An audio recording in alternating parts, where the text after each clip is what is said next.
राम से लेकर रहीम तक अब पूरा मध्य प्रदेश एक ही संविधान और एक ही कानून से चलेगा। मध्य प्रदेश विधानसभा ने प्रमुख विपक्षी दल कांग्रेस के विरोध के बीच ध्वनि मत से समान नागरिक संहिता विधेयक 2026 पारित कर दिया है। यूसीसी विधेयक राज्य में सभी धर्मों के विवाह, तलाक और उत्तराधिकार के समान नियम लागू करने के लिए लाया गया है।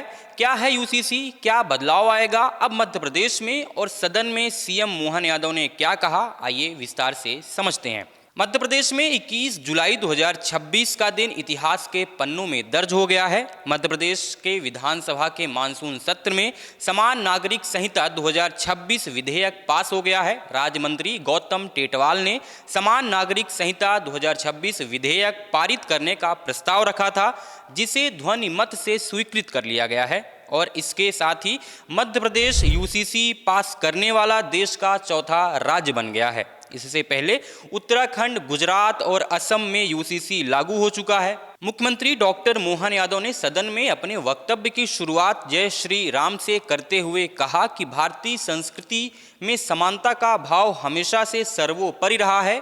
अब प्रदेश में रहने वाले राम से लेकर रहीम तक सभी नागरिक एक समान न्याय और समान अवसर के लिए दायरे में आएंगे।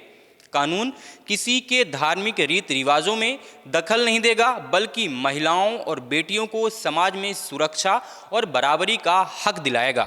मैं अपनी ओर से जब आज इस कानून को लेकर अपनी सरकार के साथ आगे बढ़ रहा हूं, ऐसे में अमर से लेकर अकबर तक, अमनदीप से लेकर एंथनी तक, राम से रहीम तक, रविंदर से राबिन तक, देश का प्रत्येक नागरिक एक विधान से चले, मध्य प्रदेश एक विधान से चले, इसलिए इस कानून को लगाया जा रहा है। मुख्यमंत्री डॉक्टर मोहन यादव ने आंकड़े पेश करते हुए कहा कि ड्राफ्टिंग कमेटी को मिले सुझावों में 76% से अधिक मुस्लिम बहनों ने व्यक्तिगत रूप से इस कानून का पुरजोर समर्थन किया है, क्योंकि वे वर्षों से कुप्रथाओं की मार झेल रही थीं।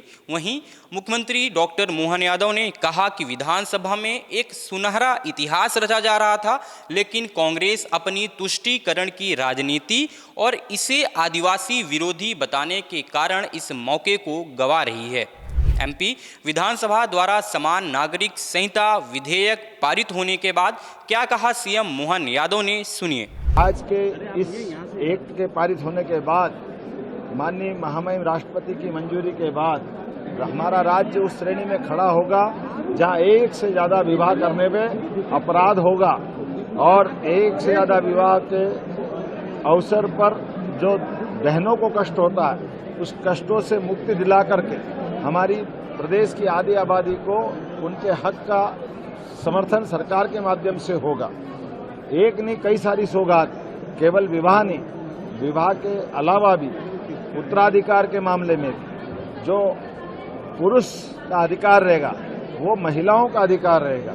इसी प्रकार से दत्तक पुत्र से लगा करके सभी प्रकार के जीवन के जो अधिकार हैं वो अधिकार समान रूप से लागू किए जाएंगे। लिविंग रिलेशन में भी 1 महीने से कम समय में जो आयु विवाह की है 21 वर्ष और 18 वर्ष, उसका कोई उल्लंघन करेगा या विवाहेतर संबंध बनाने के लिए लिव इन इत्यादि की व्यवस्था में दुरुपयोग करेगा, उसको 5 साल के लिए जेल में डाला जाएगा। हमारी सरकार नैतिक आधार पर भी और वैसे भी पूरे देश के अंदर माननीय मोदी जी के नेतृत्व में जब कई प्रकार के समसामयिक सुधारों का सिलसिला चल रहा है, ऐसे में बड़े राज्यों की आबादी में मध्य प्रदेश आज ठोस कदम उठा करके एक समान नागरिक कानून को पास कराते हुए एक नई ऊंचाइयों तक पहुंचा है। मैं अपनी ओर से आज पूरे प्रदेश को बधाई देना चाहूंगा। तो क्या है यूसीसी, अब ये भी जान लेते हैं। यूसीसी का पूरा नाम है समान नागरिक संहिता और इंग्लिश में इसे यूनिफॉर्म सिविल कोड कहते हैं। एक ऐसा प्रस्तावित कानून है जो धर्म, जाति या लिंग की परवाह किए बिना देश के सभी नागरिकों के लिए विवाह, तलाक, संपत्ति के उत्तराधिकार और बच्चा गोद लेने जैसे व्यक्तिगत मामलों को समान रूप से नियंत्रित करने की वकालत करता है। और अब यह मध्य प्रदेश की विधानसभा से पारित हो गया है, जो नए कानून के रूप में मध्य प्रदेश में लागू होगा।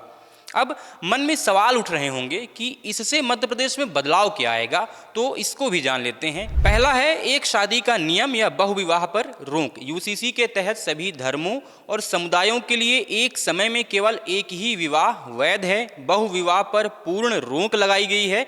कोई भी व्यक्ति अपनी पहली पत्नी या पति के जीवित रहते और तलाक लिए बिना दूसरी शादी नहीं कर सकता। दूसरा है तलाक और हलाला पर प्रतिबंध। यूसीसी के तहत 3 तलाक और निकाह हलाला को दंडनीय अपराध घोषित किया गया है, जिसके अनुसार किसी भी रूप में मौखिक या एक तरफा तलाक और निकाह हलाला पूरी तरह से प्रतिबंधित और गैर कानूनी है। तलाक केवल कोर्ट के जरिए कानूनी प्रक्रिया से ही मान्य होगा। तीसरा है लिव इन रिलेशनशिप का अनिवार्य रजिस्ट्रेशन। लिव इन रिलेशनशिप में रहने वाले जोड़ों को 1 महीने के भीतर संबंधित रजिस्ट्रार के पास अनिवार्य रूप से पंजीकरण करवाना होगा। नियम तोड़ने पर 3 महीने की जेल या 10,000 रुपये का जुर्माना भुगतान करना होगा। चौथा है बेटियों को संपत्ति में बराबर का हक। यूसीसी के लागू होने के बाद पैतृक और पुश्तैनी संपत्ति पर बेटा और बेटी दोनों का कानूनी रूप से बराबर का हक होगा। बेटियां चाहे वे शादीशुदा हों या नहीं हों, बराबर का हक देना होगा। पांचवा है सरोगेसी और लिव इन से जन्मे बच्चों को वैधता। यूसीसी के तहत सरोगेसी और लिव इन रिलेशनशिप से पैदा हुए बच्चों को पूरी कानूनी वैधता दी जाएगी, जिससे उन्हें माता पिता की संपत्ति में जैविक बच्चों के समान अधिकार मिल सकें। साथ ही उन्हें समाज में नाजायज नहीं कहा जा सकेगा। अंतिम है जनजाति समुदाय की संस्कृति से कोई छेड़छाड़ नहीं। यूसीसी के तहत जनजाति संस्कृति और परंपराओं से कोई छेड़छाड़ नहीं की जाएगी। संविधान के अनुच्छेद 342 के तहत आने वाले भील, गोंड, कोरकू, बैगा, सहरिया और भारिया जैसे आदिवासी समाजों पर यह कानून लागू नहीं होगा। तो मध्य प्रदेश में समान नागरिक संहिता लागू होने के साथ ही अब व्यक्तिगत कानूनों की जगह एक समान कानूनी व्यवस्था की शुरुआत हो चुकी है। सरकार इसे सामाजिक न्याय, महिला सशक्तिकरण और समान अधिकारों की दिशा में ऐतिहासिक कदम बता रही है, जबकि विपक्ष इसके कई प्रावधानों पर सवाल उठा रहा है। इस पूरे विषय पर आपकी राय क्या है, हमें कमेंट बॉक्स में ज़रूर बताइएगा। और अगर आपने हमारे चैनल द प्रेस हिंदी को लाइक और सब्सक्राइब नहीं किया है तो करना बिल्कुल नहीं भूलिएगा।